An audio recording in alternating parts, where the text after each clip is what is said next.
Voilà. Erev Tov, Hanouka, pas Hanouka, tout Bishvat Sameach.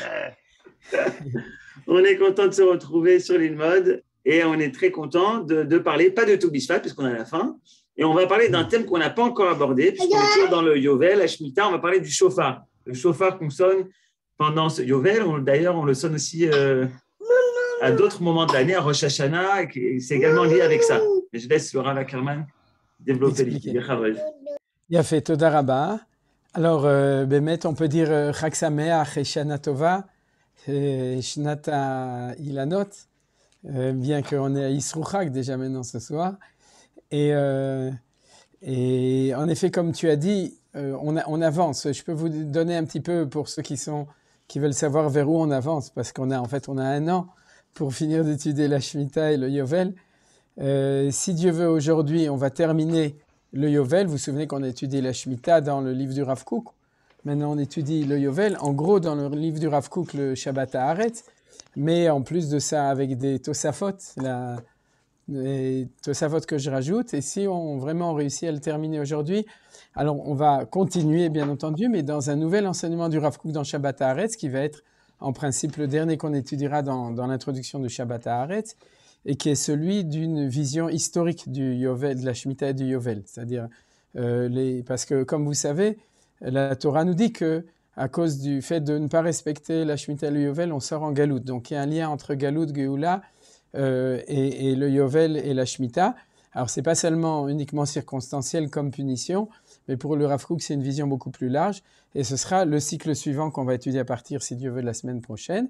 Maintenant, aujourd'hui, on termine ce cycle de Shemitah et Yovel qu'on a étudié. Et ensuite, on aura encore un sujet qui est celui du système économique qui est préconisé par la Torah. Ça, ce sera déjà plus tellement le Rav Kook. Le système économique préconisé par la Torah dans la vision globale de toutes les lois de Parashat Behar, etc., qui sont liées à la Shemitah et au Yovel. Et après ça, on verra où est-ce qu'on arrivera. Donc, c'était pour vous dire un petit peu là où on avance. Et aujourd'hui, en fait, on va faire deux choses. Tout d'abord, j'ai oublié de le dire, mais Leilou Nishmat Michel Johar Malka, Sadanès, puisque tout le cours est toujours consacré à elle. Leilou Nishmat Keren Bat Yoela. Et aussi, comme je l'ai dit la semaine dernière, Leilou Nishmat Asher Segal, je ne connais pas le nom de son père ou de sa mère, qui était le Khatan, le gendre de Rav et Jacob Gordin et de Naomi Gordin, qui est niftar la semaine dernière et qui va être enterré cette semaine. Donc, chez Yegam Leilou Nishmato. Alors maintenant, on peut... en fait, on va commencer un petit peu non, on va ouvrir le screen, comme d'habitude. Je pense que c'est bien.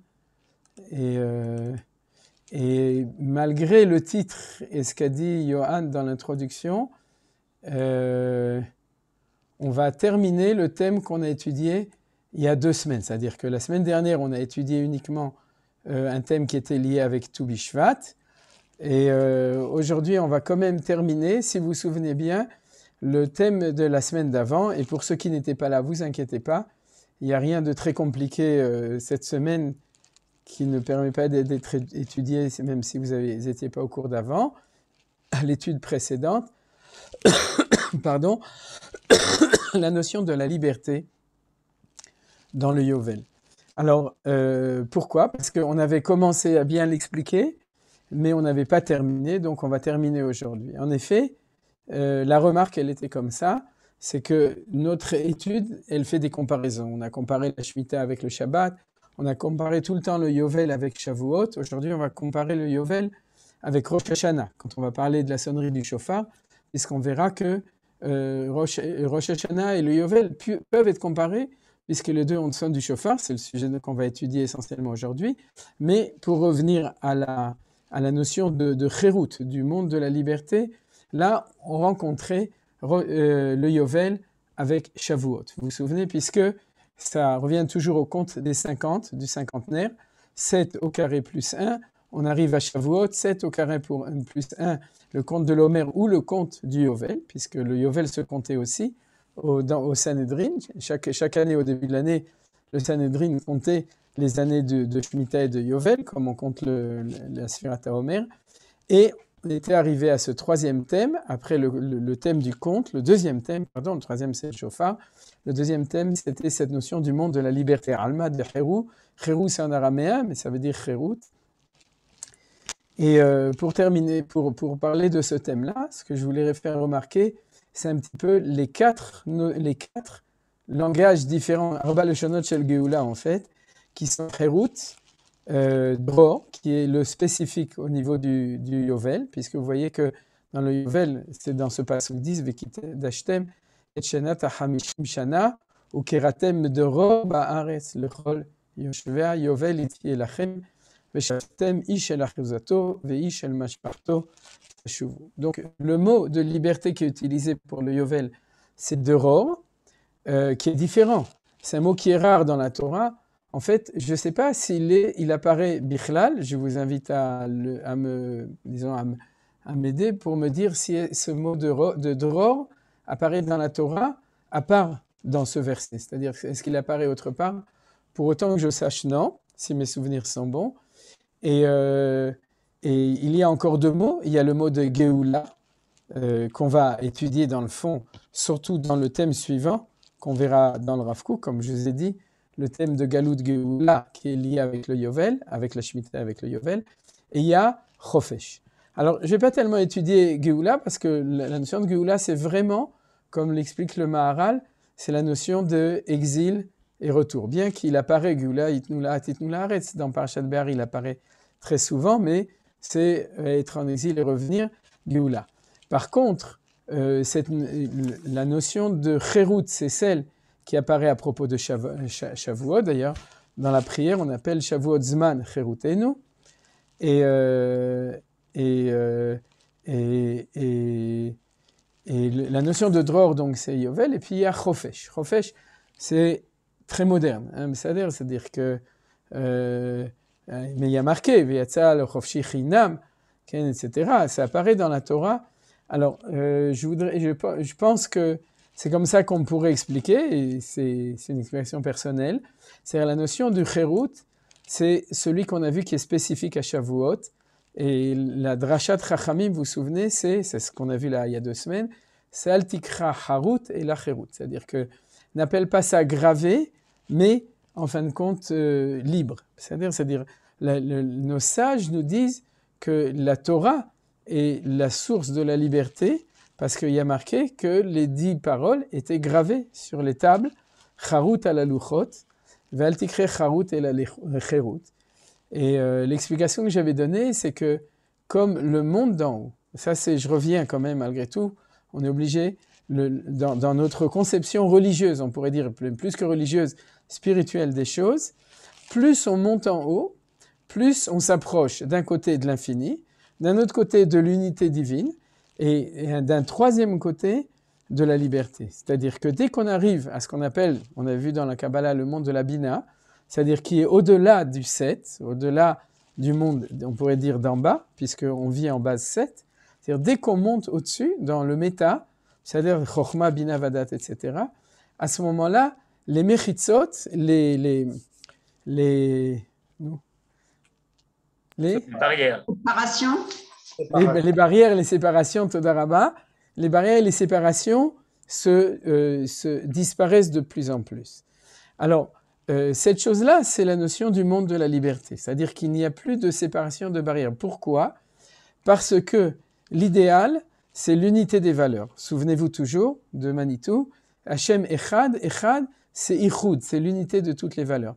Maintenant, dans le monde d'en bas, pour faire l'unité, il faut donner à chacun sa place spécifique. Sinon, c'est pas de l'unité, c'est du mélange, c'est du Erevrav, c'est du balagan. Alors, il faut une définition, il faut une place à chacun. Kol echad yavo al mekomo beshalom. C'est-à-dire chacun va trouver sa place en harmonie, pour traduire le mot shalom, si chacun est à sa place. Par contre, là-haut, dans le ciel, les différentes valeurs peuvent cohabiter sans contradiction. C'est-à-dire, d'ailleurs, on le voit, dans le monde de la pensée, c'est beaucoup plus facile de faire cohabiter des idées. Par contre, quand on doit le faire ici, alors, c'est pas aussi simple. Il faut respecter chacun, chaque chose, etc. Alors que dans le monde des idées, c'est beaucoup plus facile. Et donc, c'est la même chose. Au niveau de Chochma Bina Vadat, qui font partie, quand on parle du corps de la comparaison entre les sphirotes et le corps, ça fait partie de ce qu'on appelle les mochin, c'est-à-dire ce qui est dans le monde de la pensée. Les mochin, chokhma, bina, vadat.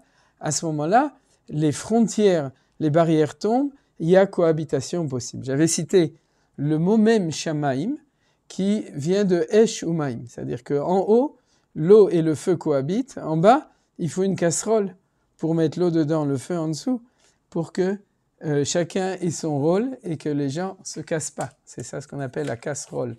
C'est que chacun y puisse cohabiter. Il faut une mechitza entre les deux, mais par contre, c'est une Gemara que j'avais citée, Kol a roesir bachalom, itzpe le shalom. Dit la Gemara, celui qui voit une casserole en rêve, alors c'est un symbole de paix, de shalom en bas.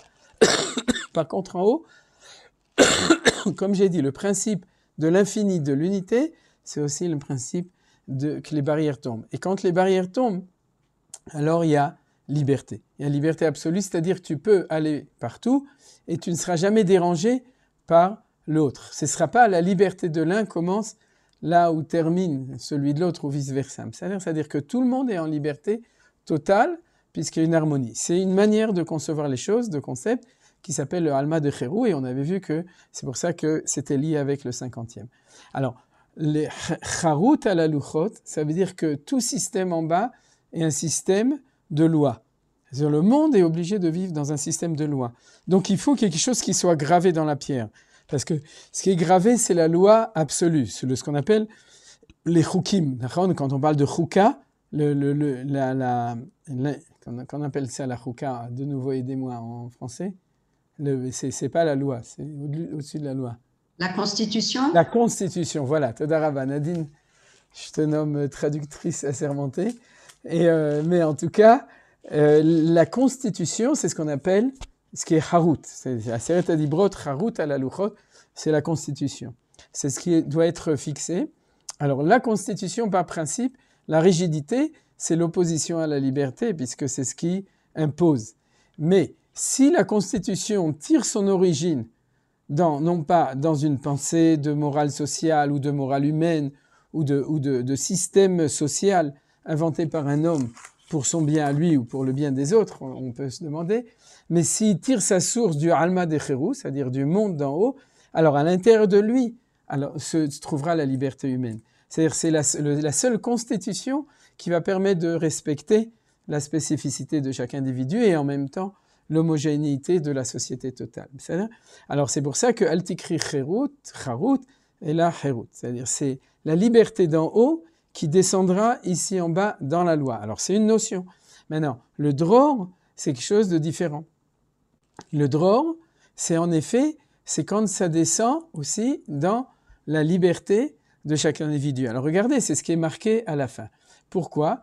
Parce que nos sages nous ont dit, c'est ce que j'avais commencé à expliquer la dernière fois, que le mot dror est même racine que le mot dira. Dira, appartement, mais ça veut dire la dour. C'est-à-dire, c'est comparé avec la gour, habiter. La gour, c'est des lettres qui s'intervertissent. Le dalet et le gimel dans ce cas-là. Mais dror, avec redondance, de ror, c'est-à-dire la dour, pas maïm, c'est, comme dit la Gemara, de medayer bedaira. Quand elle explique ce mot, dans ma sère de Rosh Hashanah, elle dit que tu peux habiter où tu veux. Alors ça veut dire quoi ? Ça veut dire que chacun est libre de deux choses, d'aller habiter où il veut, mais aussi de retourner dans la terre qui lui appartenait. C'est-à-dire que c'est ce qui est marqué à la fin du Passouk, c'est le retour de l'homme à sa terre et le retour de la terre à l'homme. C'est dans les deux sens. Oui. C'est ça qui est extraordinaire de ce point de vue-là. C'est que vous avez une très belle définition elle-même. C'est quoi le dror ? C'est pas la liberté supérieure spirituelle. C'est quelque chose qui est tout à fait réel. C'est-à-dire, et ça descend jusqu'à chaque individu, mais il faut le comprendre dans le sens général. C'est-à-dire que chacun a droit à ça, et en même temps à son déplacement possible, et aussi à son endroit qui lui appartient. Veshavtem ish el achuzato, veish el mishparto. C'est-à-dire celui qui était sorti de sa famille parce qu'il était esclave, celui qui était sorti de sa terre parce qu'il a vendu sa terre, tous les deux reviennent au moment du Yovel, comme vous savez, c'est les deux points principaux du Yovel. Mais c'est ça, la liberté réalisée au niveau de l'homme, c'est-à-dire sa liberté d'être à sa place. Et le plus grand chidouche de ce point de vue-là, au niveau de sa place, c'est que c'est pas je vais où je veux, vous connaissez, c'est-à-dire que je fais ce que je vais où je vais. Non, pour être vraiment dans sa vraie liberté, il faut être lui-même et avoir sa place. C'est-à-dire si on n'est pas soi-même et à sa place, qui est marqué à la fin du passouk, alors on n'est pas en véritable. Mais pour ça, il faut une liberté de pouvoir le chercher et de pouvoir le retrouver. C'est ça la notion du droit. Donc, on voit que le concept de liberté extraordinaire descend du Sinaï, qui arrive au 50e jour du Sinaï, il descend dans le Yovel, il descend chez chaque individu. Alors, bien entendu, Rav Kook, il rajoutera que s'il arrive chez chaque individu de la société, c'est un phénomène global de société. C'est-à-dire que chacun va retrouver et sentir l'année du Yovel, son lien avec lui-même et son lien avec la terre. C'est-à-dire, et si Dieu veut, à la fin du cours, pour faire un tout petit lien avec Tu Bishvat, je reprendrai cette idée avec un enseignement du Rav Kook. Mais vous comprenez, cette chose-là, il y a deux idées. C'est-à-dire le retour à soi-même et le retour à sa terre. Et le peuple juif, bien entendu, le retour à soi-même et le retour à sa terre. Et c'est ça la notion de droit, milachon dira. C'est-à-dire il y a un droit d'habiter, un droit de trouver sa place. C'est-à-dire, et ce qui est. Alors ce que j'ai pensé en plus, et ça c'est ce que dit la Gemara, je l'explique, c'est le troisième mot qui est chofesh. Et chofesh, c'est la même racine que les chapes. Parce que shin, sin, ça s'écrit de la même manière, sauf ça se lit, ça dépend. Pour nous, c'est plutôt sin, non, sin, shin, ouais, c'est les Chinois et les Sinois, et idbar sin. Mais en tout cas, il y a un pasouk qui est d'Afka utilisé dans la Gemara de Psachim au propos de Bdikat Hametz, qui dit chofesh kol chadre baten. C'est-à-dire que celui, chofesh, et chofesh, c'est le chapes, mais c'est utilisé d'Afka avec un shin. Dans ce pasouk-là, c'est-à-dire que celui qui fait une introspection. Et en fait, le chofesh, c'est la recherche, c'est-à-dire c'est la capacité de rechercher, la liberté de rechercher. C'est-à-dire la liberté de chercher. Alors je crois que c'est très beau. C'est-à-dire le harut, c'est cette liberté suprême qui descend dans la constitution hébraïque, c'est Shavuot. Le dror, c'est la réalisation dans une société hébraïque de cette liberté qui vient de là, c'est-à-dire que chacun. Et le chofesh, c'est la liberté de rechercher. C'est-à-dire c'est la liberté absolue de pouvoir chercher qui on est, qui c'est Akadosh Baruch Hu, pourquoi est-ce qu'on est venu ici dans le monde, etc.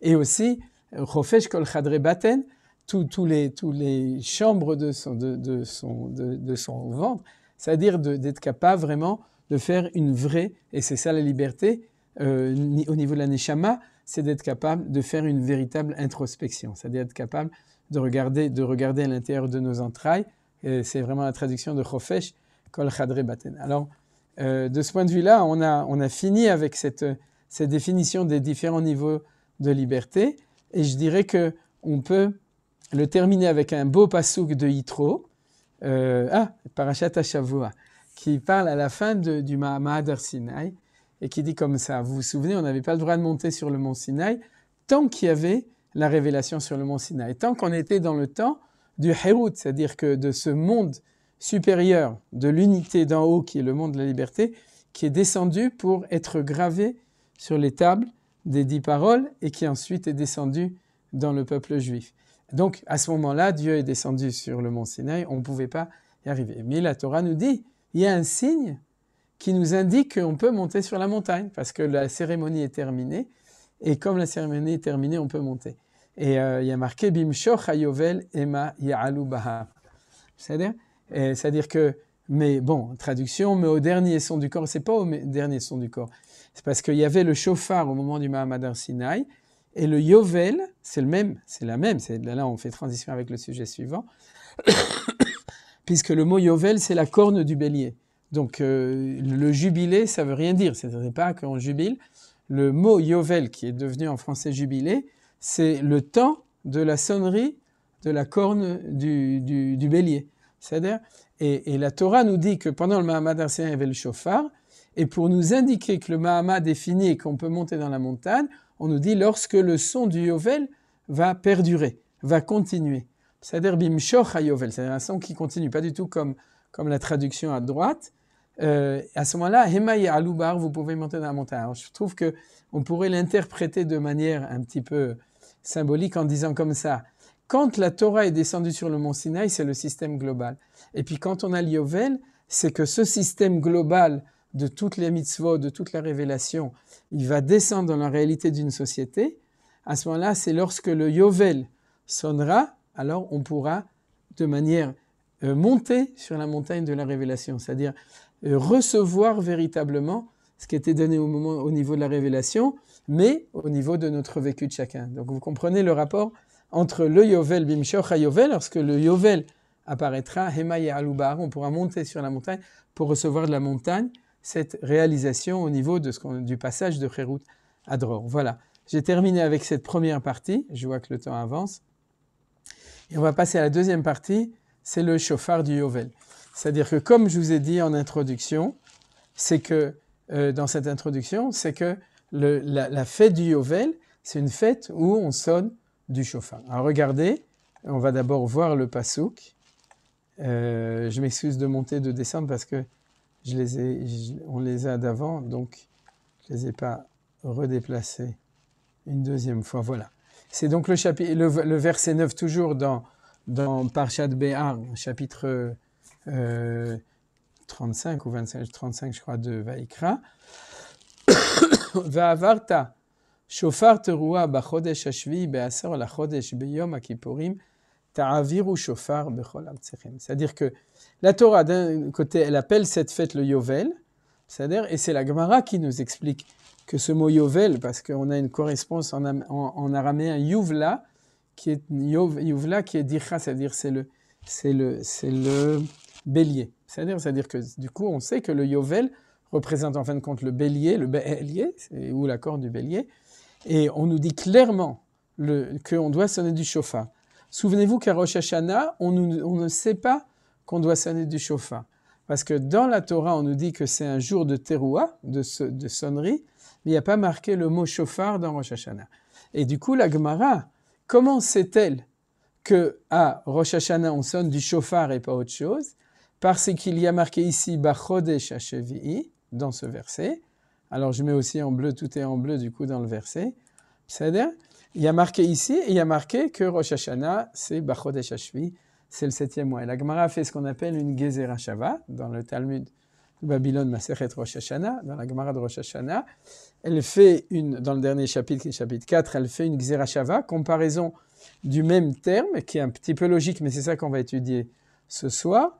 De même qu'il y a marqué ici le 7e mois, de même qu'il y a marqué ici le 7e mois, puisque ici c'est le shofar, puisqu'il est marqué ici 2 fois dans le pasouk, vous voyez, il y a marqué shofar 2 fois, je le mets aussi en bleu, il y a marqué 2 fois shofar, donc on sait qu'à Rosh Hashanah aussi, on sonne du shofar. Et si ce n'était pas marqué, non seulement qu'on ne l'aurait pas su, mais plus que ça, on aurait plutôt tendance à dire qu'il fallait sonner des trompettes, parce qu'il y a toute une paracha qui parle des trompettes dans Parashat Be'alotra, qu'on a déjà étudié plusieurs fois à propos de Rosh Hashanah, et qui nous aurait pu faire penser qu'on sonnait plutôt de la trompette, et donc on se serait trompé, on n'aurait pas sonné du shofar.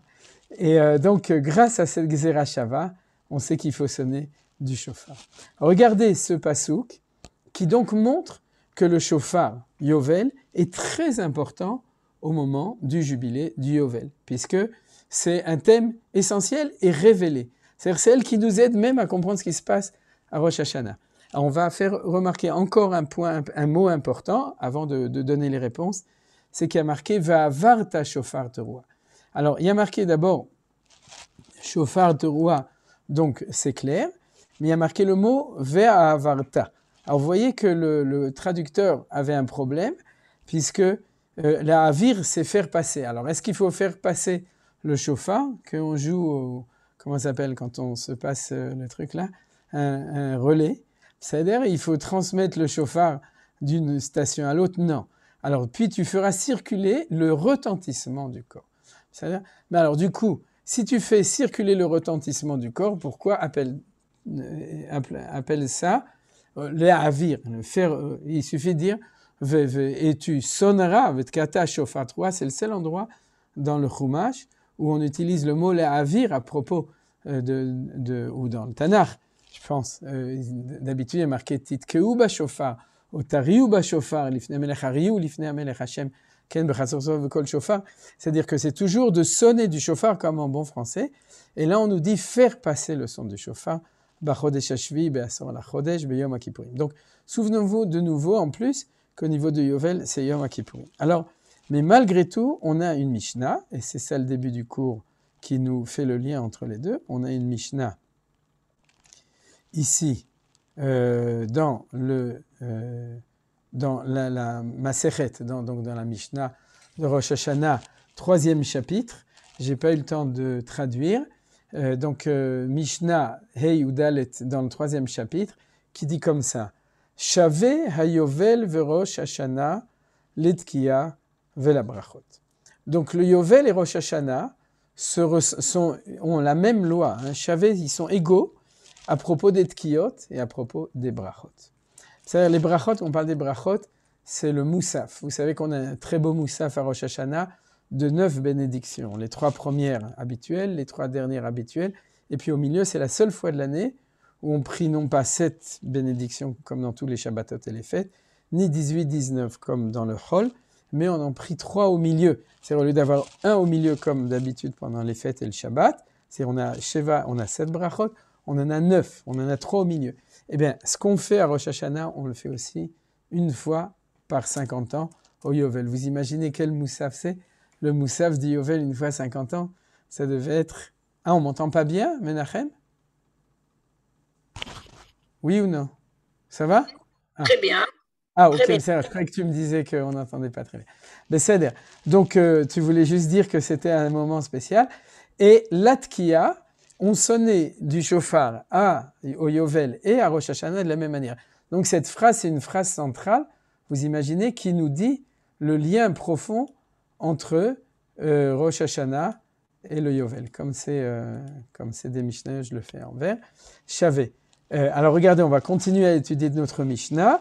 Rabbi Yehuda Omer dit Berosh Hashanah tokim beshel zecharim. Bon, c'est-à-dire à Rosh Hashanah, on sonnait avec un chauffard de bélier. Uva Yovel beshel ye'ilim.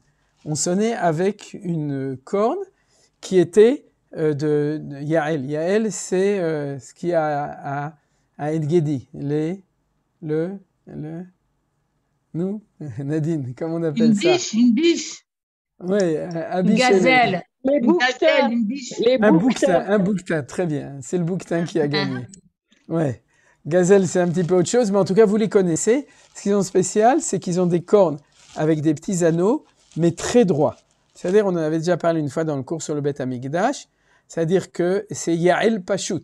C'est-à-dire, le Yael, il a une corne très fine, très belle, et toute droite comme ça, alors que celui du bélier, c'est la forme qu'on connaît, qui est kafouf, qui est comme ça. Alors, on va voir cette partie aussi, on va l'étudier maintenant. Alors, tout d'abord, avant de commencer à étudier tout ça, alors, regardez encore un point, Shofar shel Rosh Hashanah shel Yael Pashut.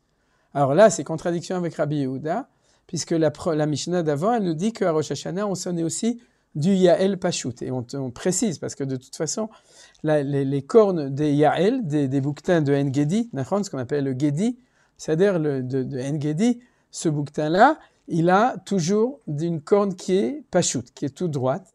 À mon avis, vous n'avez jamais vu quelqu'un qui sonne dedans, mais le fabricant de chauffarot que je connais à Tel Aviv, qui a son usine Rehov, comment ça s'appelle, à Aliyah, je crois, eh bien, il m'a montré, une fois je suis allé chez lui, qu'il fabrique des chauffarot de Yael. À mon avis, il les prévoit pour le Beth Amikdash, on va tout de suite voir pourquoi.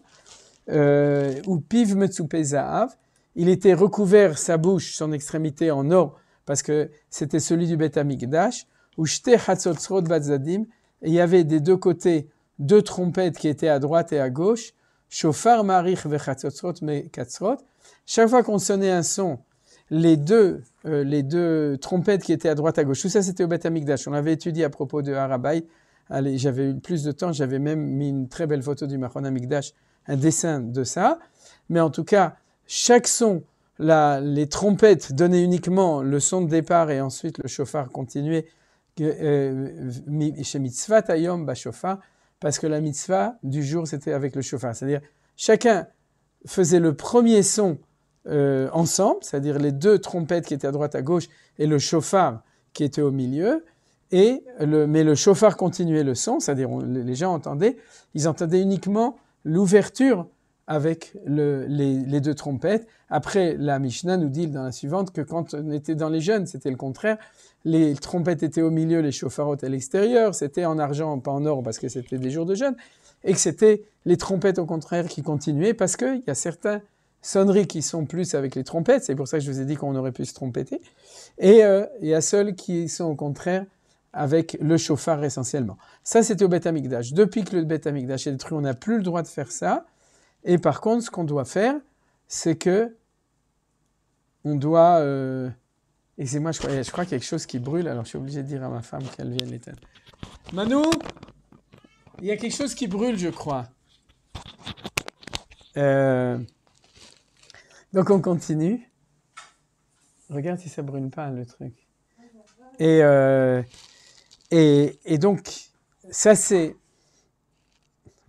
Donc, ça c'était pour revenir au Beth Amikdash. Depuis que le temple est détruit, on n'a plus le droit.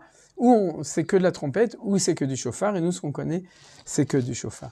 Mais pour reprendre l'enseignement qu'on a déjà vu avec le Rav Kook essentiellement, souvenez-vous que le Rav Kook avait dit la Shemitah, c'est plus la révélation de notre teva, de notre nature profonde.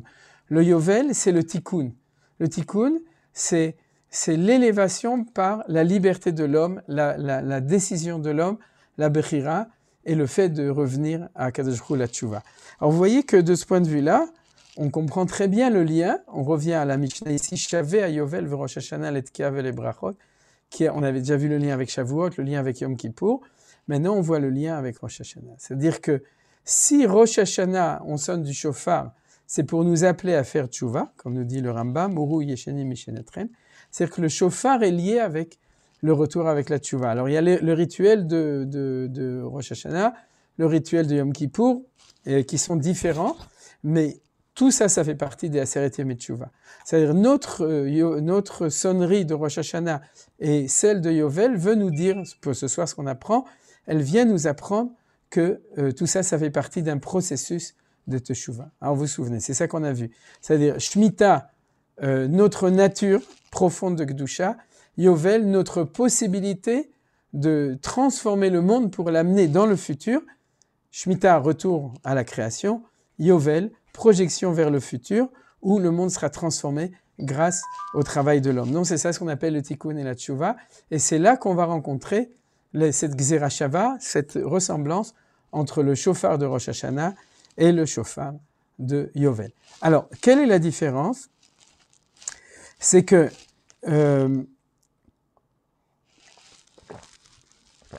Rosh Hashanah, on est dans la crainte. Et que dans le Yovel, on est dans la joie. Vous vous souvenez que les 10 jours de pénitence, le cite, c'est sur le texte, les 10 jours de pénitence qu'on appelle les 10 jours de tchouva, au moment du Yovel, ceux qui étaient vendus comme esclaves étaient assis pendant 10 jours et ils buvaient et ils mangeaient et nénim et ils étaient heureux. Et le jour du Yom Kippourim, on sonnait du shofar et ils rentraient chez eux. Et c'est pour ça aussi qu'il y a une connotation de Loayu Yamim Tovim l'Israël. Il n'y avait pas de plus grand jour de Yom Kippourim aussi. C'est-à-dire, ça c'est une Mishnah dans Ta'anit. Mais dans cette notion-là, il y a une différence fondamentale. C'est-à-dire que la tchouva, la connotation de la tchouva de Rosh Hashanah, c'est quand même dans la crainte. Aseret Yamei Tchouva, c'est Yamim Noraim, c'est-à-dire c'est les jours de la crainte. Alors que le shofar du Yovel, bien qu'il se compare, c'est une teshuva dans la joie, puisque c'est l'aboutissement d'un travail réussi dans lequel chacun revient chez soi. Chacun revient être soi. C'est-à-dire ce dror dont on parlait, c'est qu'on retourne, mais dans une harmonie réussie, dans un projet réussi. Et de nouveau, vous savez qu'il y a toujours tchouva me'ira, tchouva me'ahava, la tchouva dans la crainte et la tchouva dans l'amour, c'est le thème essentiel de Rav Kook dans Orot HaTshuva. Alors on pourrait dire Tshuva Meira, c'est la Tshuva du shofar de Rosh Hashanah. Tshuva Me'ahava, le retour dans l'amour et dans la joie, c'est la connotation du Yovel. Il n'y a aucune tristesse, aucune crainte dans le shofar du Yovel. Alors, c'est pour ça que Rabbi Houda nous dit qu'à Rosh Hashanah, on sonne dans une corne qui est kafouf, parce que la Gemara nous explique kafouf, c'est la crainte. C'est quand tu te courbes, c'est-à-dire tu courbes les chines parce que tu te soumets par crainte. C'est-à-dire, alors que par contre, le shofar du Yovel, c'est Yael Pashut. Et Yael Pashut, et c'est la Gemara qui l'explique, parce que tu es dans la droiture de la joie, de la liberté et du retour réussi. Et c'est pour ça que c'était avec un Yael. Alors, ça c'est la première chose. Et au temple, eh bien au temple, même à Rosh Hashanah, c'était comme ça. Parce que la sonnerie de Rosh Hashanah du temple était beaucoup plus inspirée de la sonnerie du Yovel, vous comprenez? De la valeur du Yovel. Au temple, on est extraterritorial. On est en dehors du monde de notre vécu. On est quelque part où même à Rosh Hashanah, on a la lumière du Yovel lorsqu'on sonne du shofar de Rosh Hashanah. Alors ça, c'est le lien entre si vous voulez, la première Mishnah, cette Mishnah-là, et cette troisième Mishnah qui nous parle de la relation. Donc ça ressemble, mais ça ressemble sans ressembler complètement. Alors vous vous souvenez ce que dit aussi le passou qui dit « Va'avartem ». « Va'avartem shofar teruah », etc. Et on avait demandé ça veut dire quoi « Va'avara ». Eh bien c'est très étonnant. C'est que comme la Gemara, et je vous cite la Gemara par oral, c'est la fin de ma série de Rosh Hashanah, elle dit « À Rosh Hashanah, on est hyper embêté ». Pourquoi on est très embêté? Et il n'y a pas marqué le mot shofar, et il n'y a pas marqué qu'il faut faire une tekiya. Il y a marqué juste Yom Teruah ou Zichron Teruah. Or, la Teruah, c'est le même mot que Ra, et c'est ce qu'on appelle les shvarim. C'est les sons qui sont cassés. On l'étudie chaque année, cette idée, à propos de Rosh Hashanah, etc. C'est les sons de la rupture, de la cassure qui sont au milieu.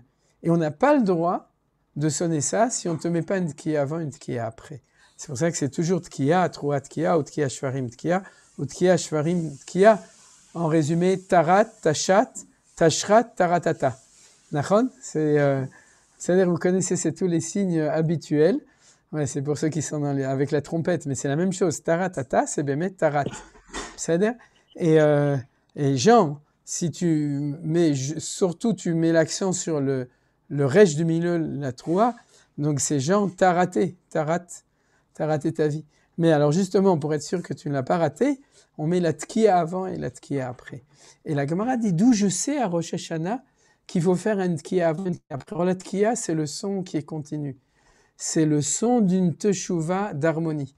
Alors que la teruah, c'est le son d'une teshuva qui vient par la brisure, par la crainte, par la difficulté, vous comprenez? Et on n'a pas le droit de croire qu'il y a une brisure s'il n'y a pas une plénitude avant, une plénitude après. Parce que même dans la brisure, avant c'était bien et après ce sera de nouveau bien. C'est-à-dire à la fin ce sera bien. Eh bien, dans Rosh Hashanah, ce n'est pas le point essentiel. Parce que le point essentiel de Rosh Hashanah, c'est la Teruah.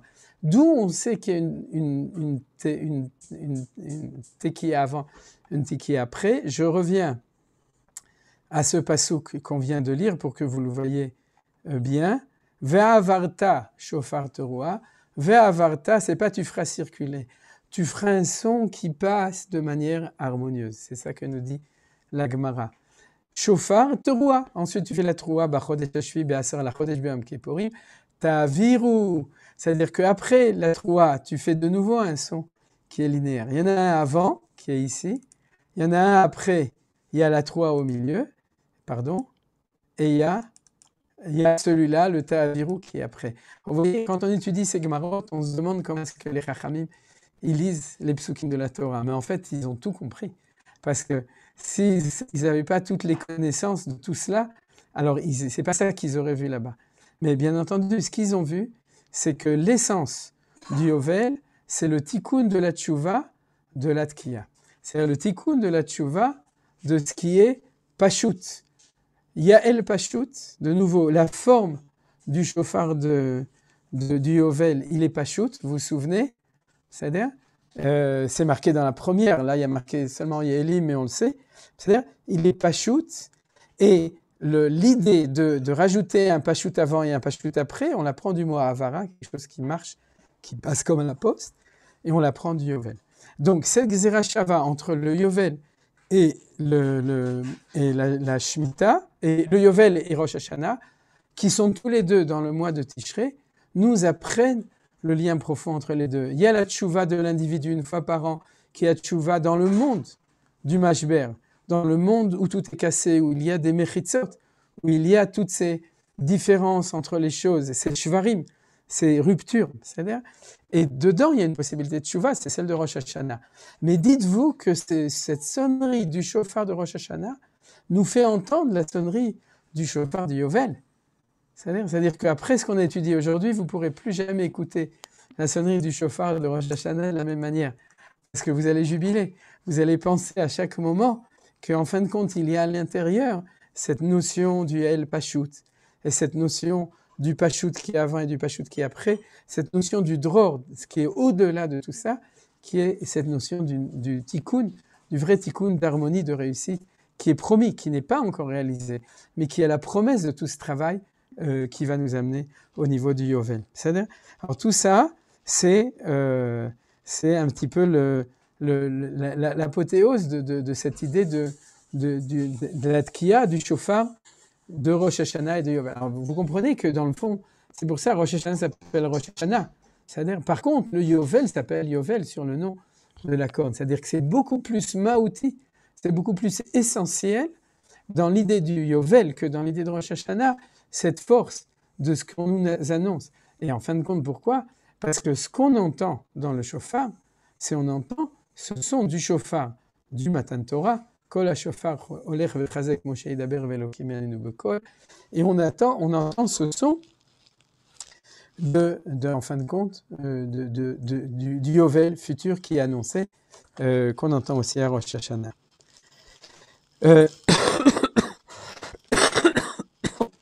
Donc, Bassof, ce que je veux dire, c'est que bien qu'ils sont différents, ils sont unis par cette Gzera Shava. C'est ce qu'on voit ici, Shavé. Ils sont unis. C'est-à-dire chacun, sans doute, nous nourrit l'autre, c'est-à-dire nous enseigne. C'est-à-dire, c'est peut-être le travail de chaque année, ce qu'on appelle sisyphique de chaque année de Rosh Hashanah, qui nous permet de comprendre qu'un jour, on va arriver au Yovel. Et puis, c'est l'image du Yovel qui nous amène aussi. Alors, je voudrais aussi revenir à cette dialectique qu'on avait déjà vue à propos de Shemitah et Yovel. Rosh Hashanah, c'est Hayom Harat Olam. Il nous rappelle le monde de la création du monde. Alors que le Yovel, il nous rappelle le monde de la fin du monde, c'est-à-dire de la finalité, pas la fin du monde dans le sens tel que les non-juifs l'entendent, c'est-à-dire la fin du monde, mais de la finalité du monde, la Harit Hayamim, ou les Ketz Hayamin, c'est-à-dire que c'est la finalité réussie des choses. Et c'est pour ça que le shofar de Rosh Hashanah est dans la troua et dans la crainte. Parce que bien qu'il y a cette notion de nature pure qu'on découvre au moment de la Shemitah, mais malgré tout, la création du monde, on l'avait vu, c'est le monde du 7 plus 1, c'est le monde de la brisure encore, c'est le monde qui n'est pas encore réussi, c'est le monde qui est en projet de travail. Alors, le jour de Rosh Hashanah, on n'est pas dans le Yovel, on est dans la rétrospection du projet du monde, mais qu'on doit vérifier tel qu'il a été prévu, mais au moment de la création du monde. Donc de ce point de vue-là, il y a une certaine ressemblance entre le shofar de Rosh Hashanah et la Shemitah, dans le sens où c'est un retour en arrière. Et par contre, le shofar du Yovel, qui est celui qui parle du futur. Mais il y a un yichud, Haya, Hove, Veillé, on vit au présent avec le passé et le futur, et c'est pour ça que Shavé à Yovel le Rosh Hashanah. Vous comprenez? C'est-à-dire que, et à Rosh Hashanah, on a la lumière du Yovel, et dans le Yovel, on a l'aboutissement d'une histoire qui a commencé à un certain moment, et qui est celui de Rosh Hashanah.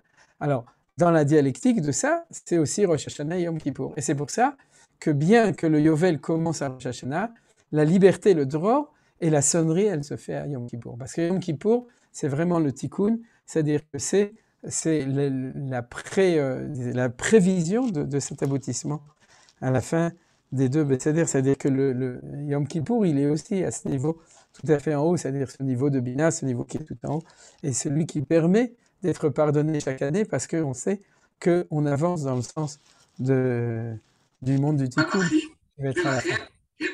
Voilà.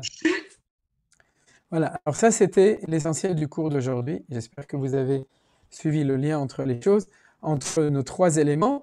Premièrement, le 50e, la Bina. Deuxièmement, la liberté, c'est le thème d'avant. Et troisièmement, ce chauffard qui est celui qui va nous... Alors on va le terminer avec étudier en vitesse un très joli texte du Maharal justement qui parle du chauffard de Rosh Hashanah. Mais pour nous l'expliquer, il parle du chauffard de manière générale. Alors, on n'a pas de traduction du Maharal, c'est pas très très long, on va le lire et je vais le traduire. Atia chauffard, c'est cette Gzera Shava, c'est-à-dire que la Gemara nous dit qu'on apprend toutes les lois, on l'a vu aujourd'hui, du chauffard de Rosh Hashanah qui est un peu pauvre, puisqu'on ne sait pas que c'est un chauffard et on ne sait pas qu'il faut faire une tkiya avant, une tkiya après, mais on l'apprend du Yovel. In Tidbonen Bedavarze nous dit le Maharal de Prague, si tu étudies cette chose-là. Tidbonen, ça vient de la Shon Bina. Yuchal Adam, la date sod shofar shel Rosh Hashanah. L'homme pourra connaître le secret du chauffard de Rosh Hashanah. C'est dans les Chidushé Agadot, c'est son commentaire sur les Agadot de la Gemara, et dans ce cas-là, page 11, folio B de le traité.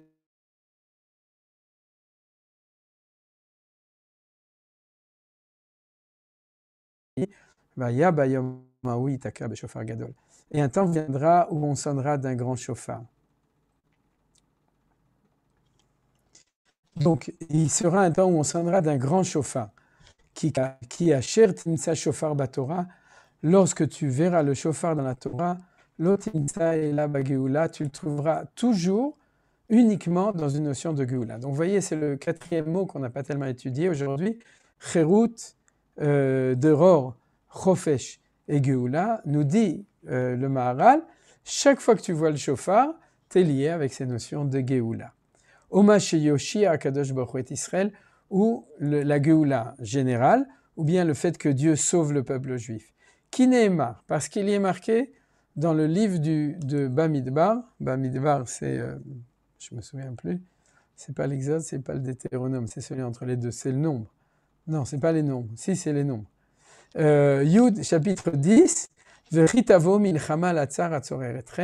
Lorsque vous aurez une guerre contre votre ennemi qui vous fait des malheurs, et vous ferez des trouotes avec des trompettes, et votre souvenir montera devant Dieu, et vous serez libérés.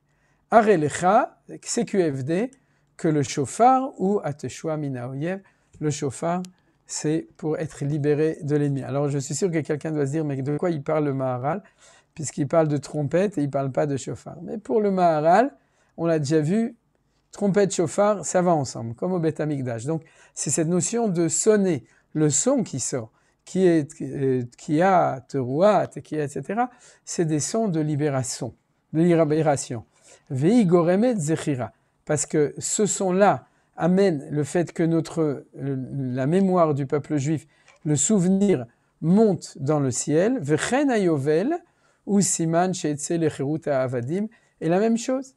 Le yovel, c'est le signe que les esclaves sortent et deviennent libres. Excusez-moi, je suis obligé de brancher le...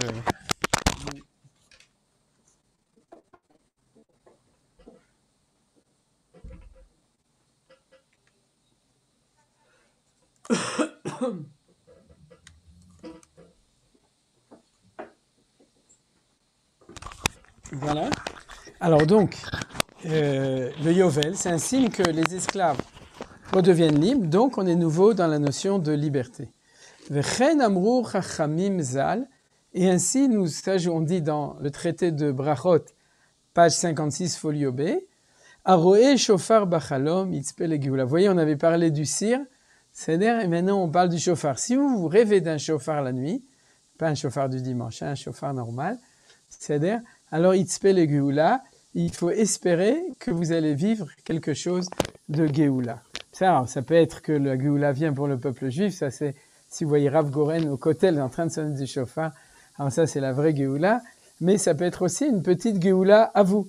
Je vois qu'Henrique, il rêve de chauffard la nuit. J'espère que vous allez tous rêver parce que c'est marqué que ce qu'on pense dans la journée, on rêve de ça la nuit. Alors, je vous souhaite de rêver de chauffard cette nuit. Et donc, il s'appelle le Géoula beper karoé. Arelecha, de là tu vois, qui a chauffard ou a Géoula. Que le chauffard, il a la Géoula, il a amené 3 preuves. Le pasouk dans la Torah, quand il y a des guerres, il faut sonner, à ce moment-là, on est libéré. La deuxième, c'est que le Yovel, c'est la liberté de tous les esclaves et de toutes les terres, on l'a vu aussi. Et le troisième, c'est les symboles inconscients des rêves, qui dit que le chauffard, c'est un signe de Géoula. Vezeki a chauffard, et la raison, ou mashmi a akol, les sof a pesurim. Sache que la voix du chauffard, c'est la voix pour rassembler ceux qui sont dispersés. Donc vous voyez que, on voit, c'est lié avec les notions de liberté dans le sens qu'on l'a appris, parce que la liberté pour les gens, c'est de partir de chez soi. Les hitpazer, c'est-à-dire t'habites chez toi et puis après d'aller faire un tioul en Amérique du Sud. Mais c'est aussi vrai des fois, mais la vraie liberté, c'est les sof et abzurim. C'est que tout ce qui était éclaté, dispersé, éparpillé, va pouvoir se rassembler. Ouais, ça me rappelle la prophétie des ossements desséchés qui se rassemblent pour revivre à la fin, c'est rassembler tout ce qui était comme ça. Afin qu'ils entendent le chauffard, le makoméral, et qu'ils viennent à un endroit un, dans l'unité, l'harmonie, vezeu a Géoula, c'est ça la définition de la Géoula. Qui a shiboud ou asher nishtabdu tachat reshut acherim, car l'esclavage, le shiboud, qu'on est en l'aliénation, c'est lorsqu'on est aliéné sous la coupe d'étrangers, viyavo yachad, avec kibbutz yachad ou agéoula. Et le fait de revenir et de se rassembler ensemble, c'est ça la Géoula, le fiche yotzi reshut acherim, parce qu'il y a un grand principe, quand tu reviens chez toi, tu n'es plus soumis à la volonté d'autres. Quand tu es chez les autres, c'est eux qui décident. Vezé Amar, et c'est pour ça qu'il est dit, Vaya bayom haou itaka beshofar gadol, c'est le verset d'Isaïe qu'il a cité, que viendra le temps où on sonnera d'un grand chauffard, ou vaou haovdim beretz ashur, vanidachim eretz mitzrayim, vous connaissez ces psukim. Si on il écoute, il peut aussi mettre ce pasouk, bien que c'est plus relié avec tout Bishvat. C'est-à-dire qu'on va sonner d'un grand chauffard, et les gens qui étaient perdus dans le pays d'Assyrie, Anidachim, et ceux qui étaient dispersés dans les pays de l'oppression, en Égypte, vont revenir, Vishtachavu l'Hashem barakodesh birushalayim. Iné, tout ça, c'est la suite du pasouk sur lequel on fait notre prière tous les jours, Teka beshofar gadol. C'est le grand chauffard dont on parle, c'est ce chauffard-là, Inézé, à chauffard ou moré al kibbutz agalouyot. Il montre le rassemblement des exilés, Asher birshut acher, qui sont soumis aux autres. Et de nouveau, c'est aussi le Yovel quand on est esclave personnellement chez quelqu'un d'autre ou qu'on est exilé de notre terre parce qu'on a dû la vendre. Ve'em yatsu mirshut acher ve'ikalelu yachad. Et ils vont être rassemblés ensemble. Donc on est nouveau dans l'harmonie, l'unité. Ve'chenata amu bayovel atkiya bashofar. Voyez qu'il nous dit, sache que c'est la même raison dans le Yovel de la mitzvah de sonner du chauffard, l'omar, pour te dire, qui a kol yetsu marshut asher hembo, que chacun sortira du domaine ou de l'emprise de quelqu'un qui est sur lui, veyavo el makom echad, et chacun reviendra vers un endroit, mais ça veut dire chacun vers sa place. Vous makom akol el akol, c'est l'endroit qui inclut, donc c'est l'harmonie, ishtahat gafno, ishtahat enato, là on vient à tout bishvat, chacun sous sa figue, et sa vigne, et chacun sous son ishtahat gafno vetahat enato, et chacun sous sa figue, mi figue, mi raisin, vous connaissez l'expression, Asher ou Acherut, et c'est ça la liberté. Donc on voit ici avec ce très beau texte du Maharal que le Maharal avait cette vision générale que le chauffard, c'est pas n'importe quoi, c'est quelque chose de très profond, c'est cette notion profonde du retour à soi, du retour à sa terre, du rassemblement des exilés, de la liberté, de la Géoula, de la Yeshua, du Herut. Tous les mots qu'on a appris aujourd'hui apparaissent, sauf celui de Yeshua, on n'en avait pas parlé, mais ça va ensemble. Je voudrais donc terminer avec l'enseignement du Rav Kook. Je crois que je n'ai pas imprimé le verset. Alors du coup, on va faire du stop share, ça permet de se voir. Besséder. Et Yosef Shalom Aleichem. Donc, terminer avec un très bel enseignement dans Shabbat Haaretz pour terminer aussi de nouveau avec Tu Bishvat.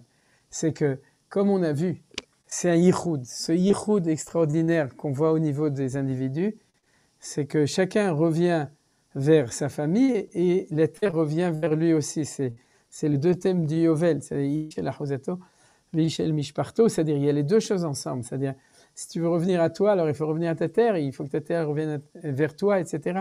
C'est l'homme en face de sa terre, ou bien le peuple juif en face de sa terre.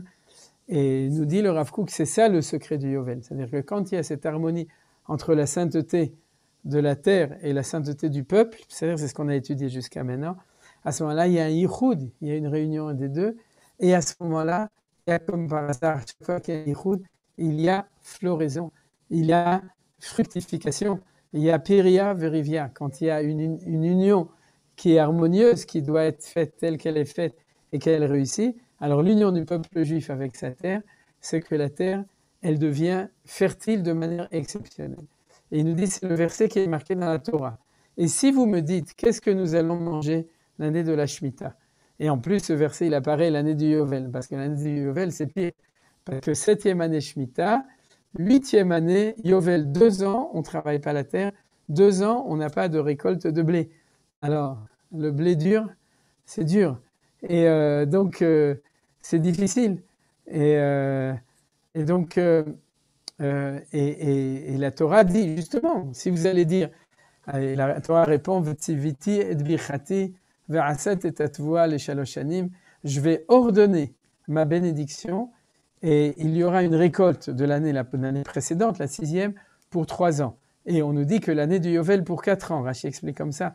C'est-à-dire qu'il y aura une récolte qui soit 4 fois plus grande. Alors, nous dire Rav Kook, c'est pas parce que tu t'inquiètes et que tu dis, mais qu'est-ce que je vais manger, etc. Par exemple, de notre temps, on n'a plus de raison de s'inquiéter. L'économie israélienne se débrouillera très bien, même si pendant 1 an ou 2, on n'avait pas besoin de cultiver la terre. Il y a assez d'argent grâce à ce qu'on appelle les champs électromagnétiques, les cultures du high-tech. Et donc, Baruch Hashem. Mais nous dit le Rav Kook, la question c'est important, mais la réponse est plus importante. Puisque la Shemitah et le Yovel, c'est l'harmonie absolue entre le peuple juif en tant que nation, dans sa sainteté, et la terre d'Israël dans sa sainteté, alors la terre fleurit, et la terre donne des fruits avec telle profusion, et c'est ce que dit la Torah, V'tiviti de Bichati. J'ordonnerai ma bénédiction, je ferai la révélation de la bénédiction de la Shemitah et du Yovel, de même qu'il y a le Shabbat, et Amen la bracha qui me kor bracha, de même le Yovel et la Shemitah, c'est me kor bracha pour la société entière. C'est ça qui va apparaître par le fait que la terre fleurit. Et ça, c'est le lien extraordinaire que Yohan, tu m'as rappelé avec Tu Bishvat. Parce que ceux qui ont institué Tu Bishvat, j'imaginais que vous avez dû entendre dans d'autres cours, ceux qui ont institué, c'était les sages de Safed. Parce que vous savez qu'il y a déjà, on commence la Géoula de Pessah, le moment du printemps où tout fleurit, où tout revient, où c'est le signe que la terre d'Eretz Israël, elle refleurit. On commence déjà à se réjouir à partir de Purim un mois avant. Eh bien, les sages de Safed, ils ont dit non, il faut commencer 2 mois avant. Il faut voir le début du début, et ça faisait 500 ans qu'ils l'ont dit, c'est-à-dire qu'ils ont vu ce que nous voyons aujourd'hui, cette promesse du signe de la Géoula qui est que la terre refleurit, qu'elle donne avec profusion, avec générosité les fruits de la terre. Eux, ils l'ont entrevu 500 ans avant, 2 heures avant au niveau de l'année. Alors, Baruch Hashem, c'est ça le lien profond entre Tu Bishvat et entre le Yichud, tout, entre la terre d'Israël et entre le peuple juif qui est expliqué par le Rav Kook dans le pasuk de V'tiviti de Birchati. J'ordonnerai ma bénédiction à la terre au moment de la Shemitah et du Yovel. Voilà, j'ai terminé. Si quelqu'un veut poser une question, Besimcha Rabba. Bonsoir Rav. À quel moment sonne-t-on le chauffard du Yovel? Est-ce que, donc, quand tu m'as dit c'est pas à Rosh Hashanah, c'est à Kippour, donc on le sonne 2 fois à Kippour, une fois pour le Yovel, une fois pour le Kippour? Ah, c'est bien, parce que justement, je me disais que j'avais oublié de dire quelque chose. C'est toujours comme ça.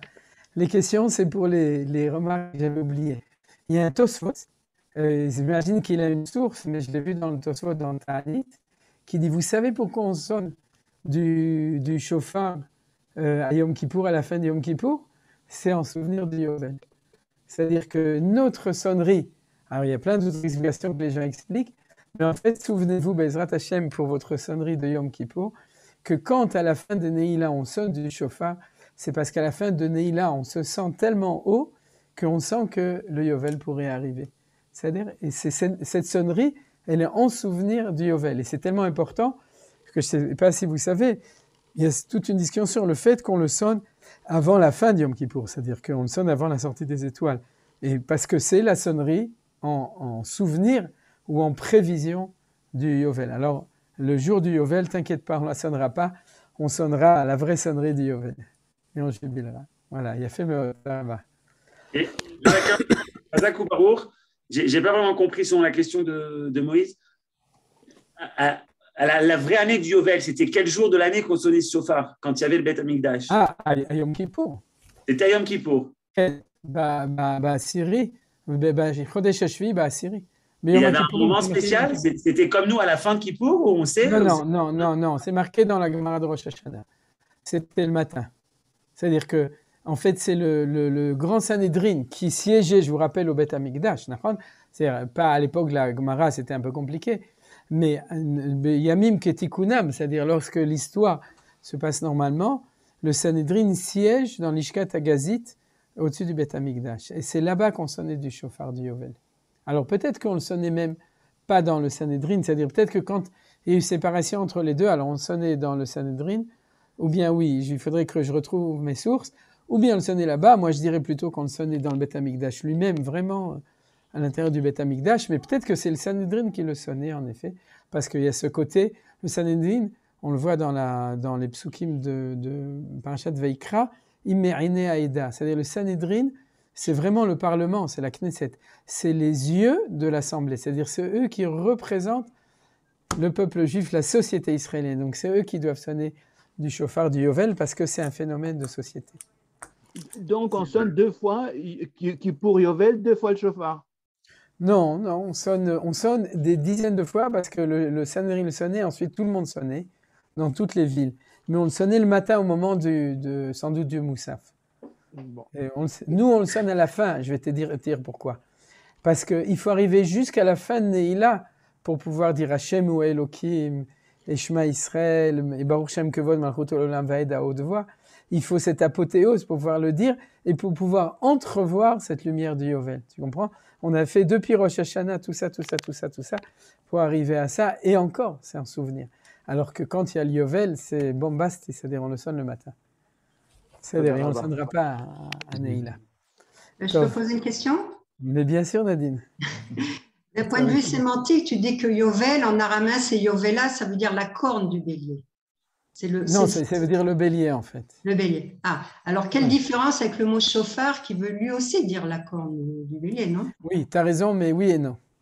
C'est-à-dire que le mot chauffard, c'est le fait qu'il est haloul à l'intérieur, qu'il est vide à l'intérieur. C'est le même mot que shfoferet. C'est-à-dire que le mot chauffard, il décrit la forme de la chose. Et il ne décrit pas le fait qu'il vienne d'un animal, en tout cas pas d'après les sources talmudiques. Alors que le mot Yovel, il vient, oui, du fait qu'il vient de l'animal. C'est-à-dire, en secret, pour dire le secret, cette notion du chauffard, shoferet, on voit qu'il apparaît aussi au Yovel.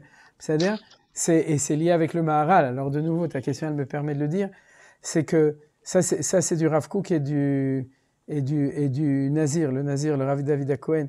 C'est que la notion, c'est la notion de transcendance. C'est-à-dire, c'est la notion de transcendance, c'est le fait que tu as un tuyau qui est haloul, c'est-à-dire qui nous permet de passer d'un monde à l'autre. C'est-à-dire la notion du tsinor, c'est-à-dire qui nous permet de passer. Et c'est pour ça aussi que rajoute le Nazir que la transcendance apparaît chez l'homme dans l'ouïe. Et c'est pour ça qu'on ne dit pas Asher Kitchan ou Bensav Litkoa Beshofar, on dit Lishmoa Kol Shofar. C'est-à-dire parce que ce qui est important, c'est de dire oui à Dieu. C'est-à-dire Louis. C'est-à-dire pas le louis d'or, mais c'est Louis. C'est-à-dire, voilà. Est-ce que quelqu'un a encore dit quelque chose? Oui, Dani et en, Youssef, j'ai l'impression. en entendant, Vas-y. en entendant le cours, il y a énormément de choses semblables entre Rosh Hashanah, Kippour et le Yovel, parce que la façon dont tu expliques, c'est une remise à zéro, en fait. Parce qu'entre Rosh Hashanah et Kippour, on vient chacun essayer de remettre à zéro les compteurs et repartir clair, net et propre, libéré, en fait. C'est exactement comme ce que vient faire le Yovel, si j'ai compris ce que tu as expliqué. Absolument, mais je voudrais dire peut-être une image plus simple, plus importante. C'est que le chauffard de chaque année, il est Rosh Hashanah, pour dire le monde a été créé, il a un but. Et puis tu as 10 jours, et puis quand tu arrives à Yom Kippour, tu es vraiment lié au Yovel, c'est-à-dire avec la tchouva, la kapara aussi. C'est-à-dire que le fait que le monde il est vraiment remis à zéro, c'est-à-dire le reset du Yovel, une fois les 50 ans, on le vit à Yom Kippour. Et le chauffard de Rosh Hashanah, c'est pour commencer le processus. Et comme disait Moïse, notre chauffard de Neila, c'est celui qui nous... En fait, on vit tout ce processus pendant ces 10 jours. Bezrat Hashem, j'espère. Merci, Dani. Je peux poser Mitzvah Akel n'est pas lié au Yovel? C'est lié à la Shemitah. Alors, Bezrat Hashem, parce que je cherche toujours quoi enseigner dans la suite. Alors, entre la Shemitah Ksafim et puis ensuite avec le Hakel, on a du pain sur la planche. Parce que Hakel, ça va être à Sukkot l'année prochaine, si le temple est construit. Et sinon, on va faire Zecher le Mitzvah Hakel. Mais il faudrait expliquer en quoi c'est lié plus à la Shemitah que Yovel. Tu vois, on a du travail. Oui. Youssef Hazak. Youssef, tu voulais dire quelque chose ou bien Oui, peut-être. Vas-y. D'abord, quand tu te portes bien les prières, ça marche.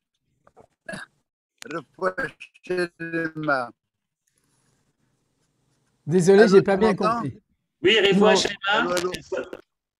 Oui, la question, c'est que tu as fait allusion tout à l'heure au fait que Rachid dit que quand c'est une année Yobel, je donnerai l'abondance pour 4 ans.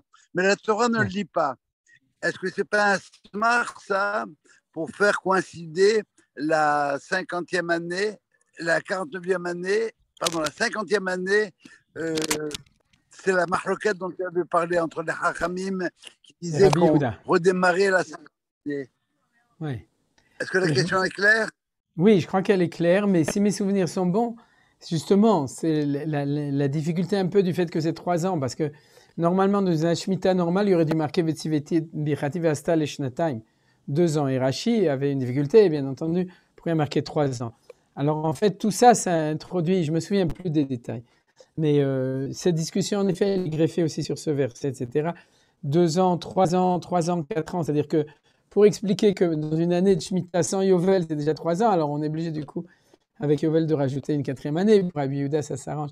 J'ai compris ta question, mais si tu veux, c'est des questions d'érudition justement de la lecture des psukim. Mais en gros, ce qui est important, c'est que d'un côté, on dit 3 ans, et nos sages ont dit que c'était pour une année normale de Shemitah, et d'un autre côté, ce verset apparaît dans le Yovel et non pas dans la Shemitah. C'est-à-dire, Vechitomru manochal Bashana Shvit, il apparaît plutôt dans le Yovel pour montrer qu'elle est deux. Mais je dirais, dans une lecture de Kouknik, de Rav Kook, c'est que la bénédiction de la Shemitah, elle vient du Yovel. C'est-à-dire que c'est le Yovel qui donne la bracha même sur la Shemitah, parce qu'on a vu que c'est vraiment au Yovel qu'on arrive à ce yichud, à cette unité des choses. Et comme on a vu déjà, que le futur peut éclairer aussi le présent. C'est-à-dire, voilà, j'espère que je t'ai répondu, Youssef. Sinon, il faudrait qu'on fasse une limoud de la Sougia dans Rosh Hashanah ensemble. Quand tu reviendras du Mexique. Demain. Yofi. Alors, on fera Havrout. Est-ce que quelqu'un d'autre veut dire quelque chose? Toi? Alors, Yohan, c'est à toi de faire la musique. Oui, alors on va partir en musique. Tu as parlé du Dror. Donc, moi, j'ai pensé à une chanson de Shabbat. Vous pouvez chanter avec nous, Deror Ikra. Mais juste avant, point pub, puisque mercredi prochain, pas celui-là d'après, le 26 janvier au soir, on aura une soirée spéciale. C'est la soirée de commémoration de la Shoah qui a été votée par les Nations Unies. Et on fera une soirée toute spéciale hommage à Noah Klieger. Donc, pour ceux qui ne connaissent pas, vous connaisserez. Ceux qui connaissent savent que c'était un un bonhomme assez fou, il a un parcours assez impressionnant. Donc ça, ce sera le 26 janvier. On finit avec Deror Ikra, vous pouvez chanter, il y a les paroles. Et 2 secondes. Bechavod.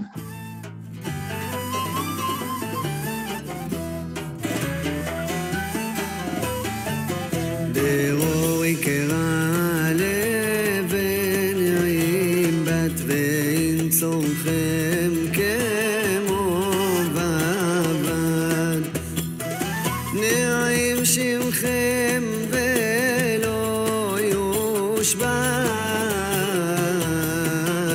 shevu venuchu beyom shabbat shevu venuchu beyom shabbat b'rosh navi ve'ulami ve'ot yesha'aseh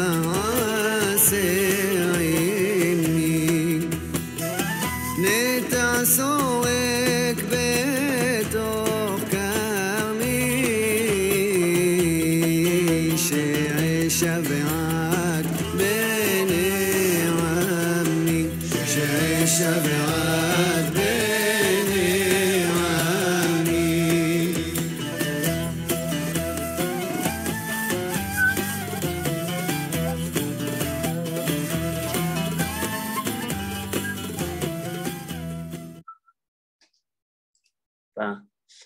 חזק וברוך.